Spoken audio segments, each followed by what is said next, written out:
So hey guys, welcome to our channel. आप सबका फिर से स्वागत है हमारी इस नई वीडियो में। आज हम बात करने वाले हैं जीडीएस की वर्क प्रोफाइल के बारे में और साथ ही ये जानेंगे कि यहाँ पे आपको कितने घंटे काम करना पड़ता है। और इसी वीडियो में हम डिस्कस करने वाले हैं कि जीडीएस के प्रमोशन कैसे होते हैं। सो आप बने रहिए हमारे साथ वीडियो में। और हाँ गाइस, एक बात और, फॉर्म करेक्शन की विंडो ओपन हो गई है। तो आप में से किसी को भी फॉर्म में सुधार करना है तो आप अभी कर सकते हैं। इसके लिए आपको 2 दिन का टाइम मिला हुआ है। और हाँ गाइस, आप जब फॉर्म को एडिट करोगे तो आपको फॉर्म एडिट करने का केवल एक ही चांस मिलेगा। तो आप लोग फॉर्म को ठीक तरीके से एडिट करिए। सो अब हम वीडियो में आगे बढ़ते हैं। तो दोस्तों, सबसे पहले जानते हैं कि जीडीएस में कितने घंटे काम करना पड़ता है। तो दोस्तों, अगर आप शहर में पोस्टेड हो या फिर कोई भी गांव में पोस्टेड हो, इससे कोई मतलब नहीं होता है। जीडीएस को केवल 4 घंटे तक ही काम करना पड़ता है। और दोस्तों, कोई सी ब्रांच ऐसी होती है जहाँ पर आपको 5 घंटे तक काम करना पड़ सकता है। नहीं तो दोस्तों, ऑलमोस्ट ब्रांच में केवल 4 घंटे का काम ही होता है। सो अगर आप भी इस साल ज्वाइन होते हो तो दोस्तों आपको भी 4 घंटे ही काम करना पड़ेगा। सो दोस्तों, अगर आपको 4 घंटे काम करने के 15,000 रुपये भी मिल रहे तो कितनी बड़ी बात है। आप इसे एक पार्ट टाइम जॉब भी समझ सकते हैं। तो दोस्तों, इस जॉब में आपको फ़ायदा तो है।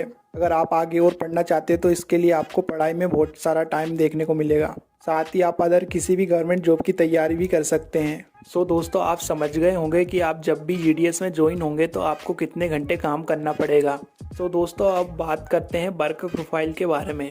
सो आप अगर इंडिया पोस्ट में एज अ बीपीएम के तौर पे ज्वाइन होते हैं तो आपको केवल ऑफिस का ही वर्क करना पड़ेगा। बीपीएम के तौर पे अगर आप सिलेक्ट होते हैं तो आपको पूरे ब्रांच की जिम्मेदारी दी जाएगी, यानी कि आपको पूरे ब्रांच की देखभाल करनी है। ब्रांच के अंदर जो भी डेटा वगैरह रखा रहता है उनको आपको मेंटेन करना पड़ेगा। साथ ही जो बाहर से स्पीड पोस्ट या मेल्स वगैरह जो भी आते हैं आपको उनकी देखभाल करनी है। और समय समय पर जब भी सरकार कोई भी स्कीम को लॉन्च करती है तो आपको उस स्कीम के लाभ लोगों तक पहुंचाना पड़ेगा।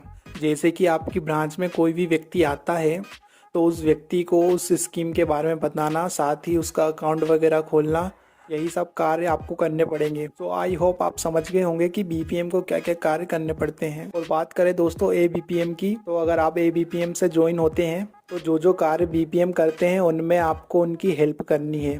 और साथ ही जो डाक आते हैं ब्रांच में, एबीपीएम को उन्हें घर घर तक पहुंचाना पड़ता है। और इसके अलावा भी ब्रांच से रिलेटेड कार्य आपको करने पड़ सकते हैं। सो दोस्तों, अगर आप भी ज्वाइन होते हैं तो आपको भी यही सब कार्य करने पड़ेंगे। सो आई होप आप सबके डाउट क्लियर हो गए होंगे। अगर आपको और भी कोई भी डाउट है तो आप हमें कमेंट करके बता सकते हैं। सो अब हम बात करते हैं जीडीएस में प्रमोशंस के बारे में। तो दोस्तों, यहाँ पर आपको प्रमोशन के बहुत सारे चांस देखने को मिलते हैं।